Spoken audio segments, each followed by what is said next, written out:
Assalamualaikum warahmatullahi wabarakatuh. Bertemu kita pada hari ini untuk pembelajaran seterusnya bagi subjek pendidikan Islam.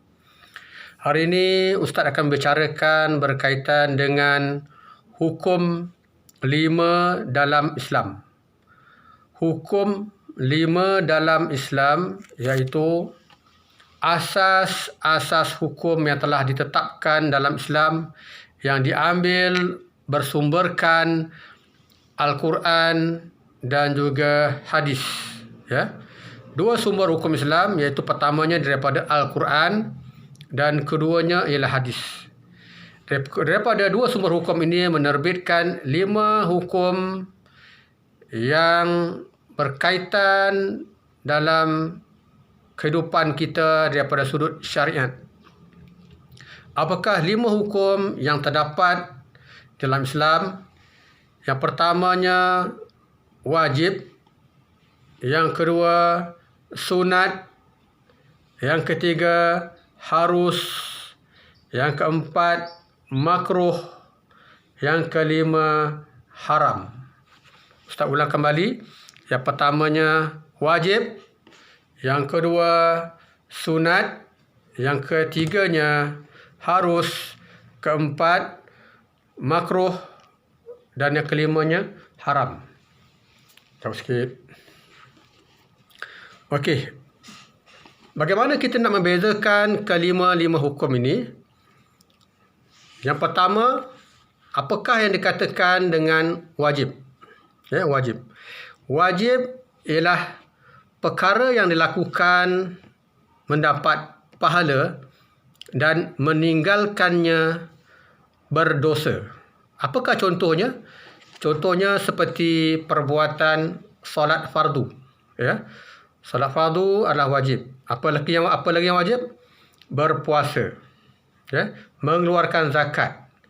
Mentaati perintah ibu bapa. Itu contoh perkara wajib.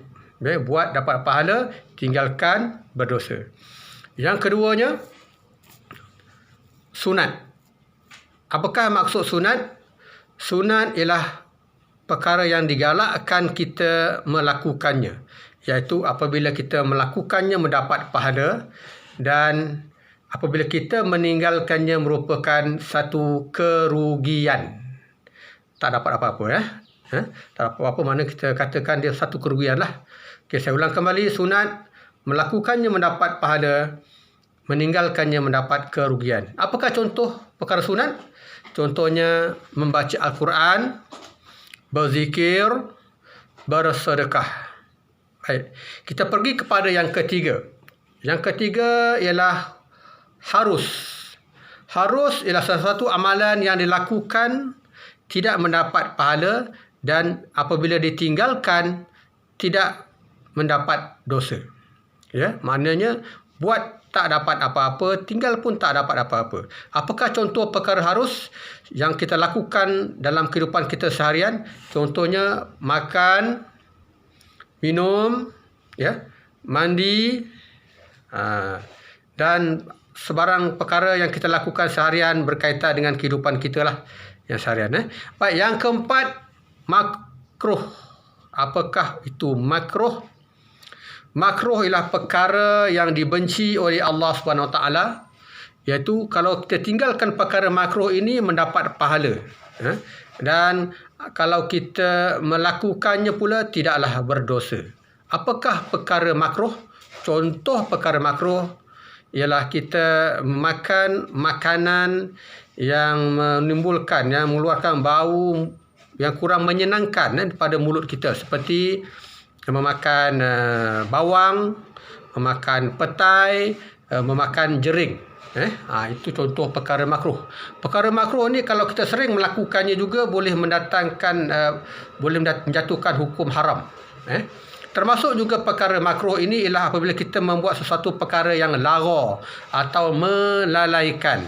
Contoh menonton televisyen berlebihan, atau menghadap handphone, WhatsApp, menghadap perkara-perkara yang tidak berfaedah, yang melalaikan, maka itu pun juga membawa pada hukum makruh.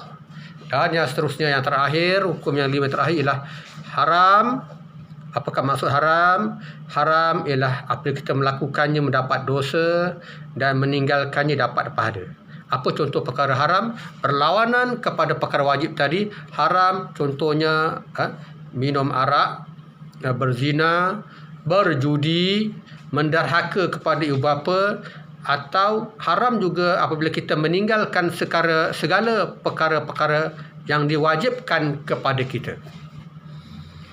Jadi itulah hukum 5. InsyaAllah semoga murid-murid boleh faham 5 perkara ataupun 5 hukum asas dalam Islam. Ustaz ulang kembali: wajib, sunat, harus, makruh dan haram.